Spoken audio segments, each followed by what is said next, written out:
Today you'll be making this super awesome magic-y spell ring thing by combining different ideas and concepts that we learned throughout this video. As always, this may not exactly be your finished product, as I highly encourage you to play around with the engine and deviate from what I'm doing. Make this thing your own! I highly suggest you watch my first video on Effekseer prior to this one so you can understand the very basics of the engine. You will also need to download these 3 sample packs in order to follow this video, sample packs 6, 7, and 8. Links are in the description as always. With that out of the way, let's get started. First things first, we gotta make the actual ring thing. Now, there are a few ways to go about this, but I'll just be covering 2 of them here today. I'll start with, actually teaching you how to do rings, and then we can move on to just using the pre-made sample projects. Right off of the bat, open up the Effect1 project file located in sample pack 6. Click on your node and go over to the Render Settings tab. Now, this is a concept that will blow your mind. Change sprite to ring. Yeah, I know. Pretty crazy, right? I actually can't believe how simple this is. Wow, this engine is amazing. After that, click play and boom, a ring. Now, there's quite a bit more we can do with this, as having a stagnant circle in the middle of the screen is pretty boring. Let's mess around a little with the shape of the ring. You'll notice that there are outer position and inner position tabs, both of which are still located very handily in the Render Settings tab. Now, you can play around with these values all you want, but just as blend shall always be additive, everything else shall always be easing. So, change the outer position settings from fixed to easing. Just ignore inner, he's lame. And for the sake of this little test run, set the start X to mean 1 and the Y mean to 2. Continue neglecting the inner position and set the out end means X to 3. Now, hop on over to the rotation tab. Set X to -90 and Z to -45. Click play and look at that epic ring go. Damn, he is sexy. Again, mess with the value all that you like until you get something that you feel looks good. But that being said, it doesn't really matter for now, so let's move on. Open up the Effect3 project file located in sample file 6. This one has most of the parameters already set. You just need to change the texture in the basic render settings tab to scroll, which should auto-open, and if it doesn't, it's again in the sample 6 folder. Now you have imported an image as the casting circle, which is what we're going to be using. I just wanted to show you real quick what you could do with rings first, so you don't just steal what the sample pack gives you by default. Speaking of default, this image looks a little stale. Let's try giving it some life. In the same tab, scroll down to UV and change it from standard to scroll. Now we have to set the area of the image we're using, otherwise nothing is shown. This changes depending on the image that you're using, and you can check the image's size literally just by clicking and hovering over it. So, in the case of this image, set the size and mean to 256x by 256y, and set the scroll speed to 5 so it, actually moves. Now, please feel free to just screw around with the settings and do whatever you want. As I said before, don't follow this tutorial exactly. These are just some handy guidelines. Now, save the project and open up the Effect1 file located in sample folder 7. It's time to learn parent-child relationships. The Effect1 project file that we just opened already contains a parent node, which is literally just the default white square that is rotating in a circle with the configuration set to fixed. Not much going on. Let's give it a child. But first, what is a child? I know, philosophical, right? Basically, in Effekseer, child nodes are nodes that are affected by a parent node in various ways. For example, in the case of this event, if we attach a child node to the spinning parent node, the child node will be affected and spin as well. Let's try it out. To add a child node, you need to click on the node you want to be the parent and add a node off of that. The child node will then be indented in the node list. Now, as it stands, nothing really happens, so let's set the child node to simply move upwards. Go to the position window, change set position to PVA, make the position mean of X 2 and the speed mean of Y 0.5. This would, in normal circumstances, just move the node upwards, but because of the parent node spinning, watch what happens. The child node spins! Glorious! Glorious! It brings tears to my eyes. Now, let's make this actually look good. First, murder the parent by unchecking the visibility node in its basic settings tab. Then, in the basic settings tab of the child node, change the spawn count to infinity. Pop on over to the position tab and change the position deviation to 3 for all letters, and then the position mean deviation of X back to 0.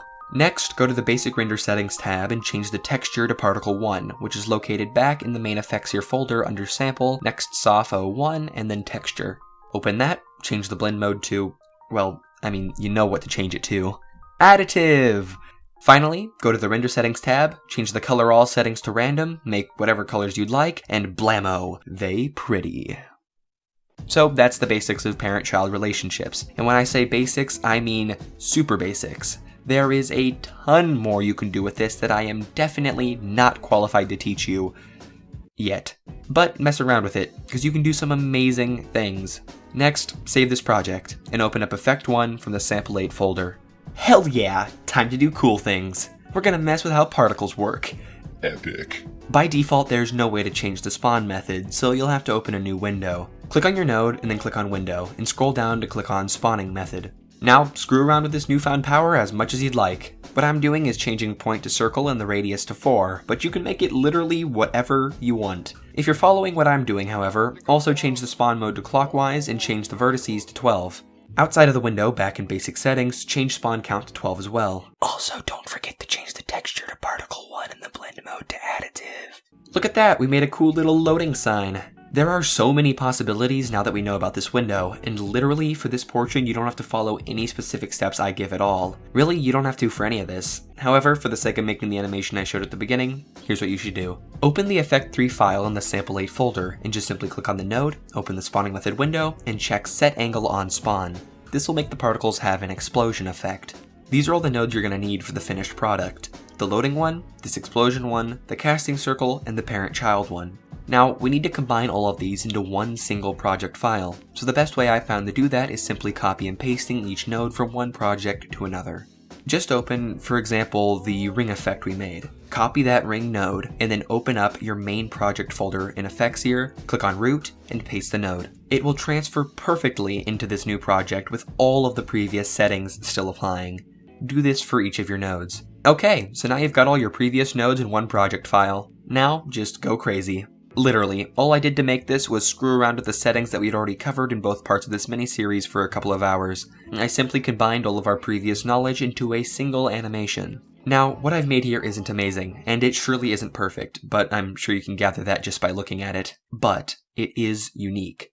I doubt anyone else has yet made an animation like this, and that is what you should strive for in your projects. You should make them look good too, but being unique is arguably the most important thing. Keep that in mind, as it's really the biggest takeaway here. That being said, I'll run you through the parameters I've set for each node in this animation here, and I'll also provide a download link to it if you need some hands-on reference. That link will be in the description.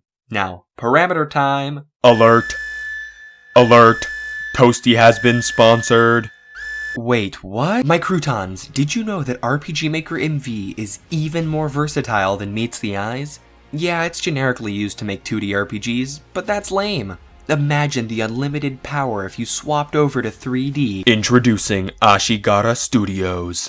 Their current project has some of the best looking, genuine 3D in RPGMaker I have ever seen, and I'm not just saying that because I was paid to. It's a really intriguing and exciting new style of making games in this engine, but they need your help to get there. They're looking for 3D modelers, plugin developers, artists, map makers, a co-creator, or even just developers who want to learn 3D. If you're interested in working with them, pay is entirely negotiable on your end, though it will be done mainly through RevShare. Now I know what you're thinking, RevShare, big scary. And it is.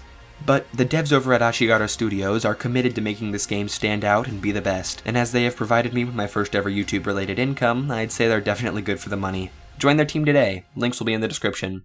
Congratulations to Ashigara Studios for being the first ever sponsor on the RPG Time YouTube channel. I really do appreciate the support, guys. Ad over.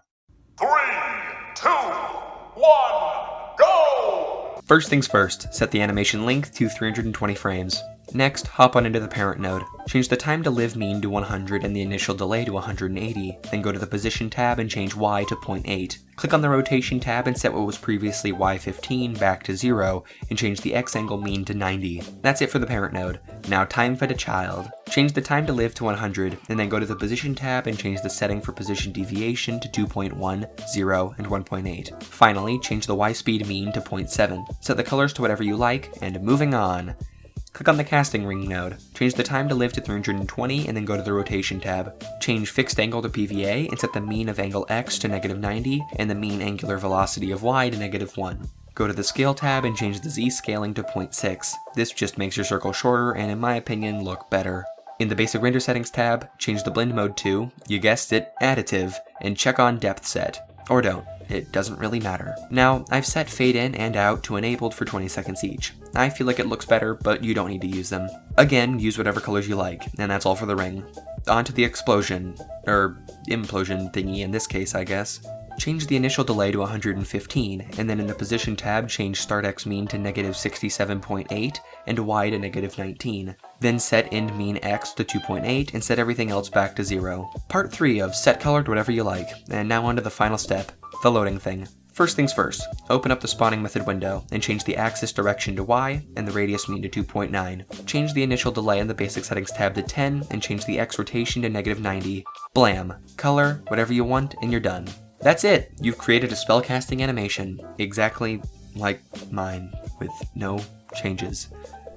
Go make changes, what the heck are you doing? There are 100 million things you could do to make this look better. For example, that ring I showed you how to make the first time around? You could slap that in here before the shooting particles effect appears for a cool little effect. There is so much customization that you can do easily with this program, and I highly recommend you take some time and make effects of your own. This program is not hard to learn, because if it was, I would not be able to teach you it. Really, it's just a matter of taking the basics and applying them many times over to one project. Learn the basics and then make some cool stuff of your own, just like we did here today. Remember to check the description and subscribe if you learned something new. Have a great day, my croutons, and I'll see you in the next video. Goodbye.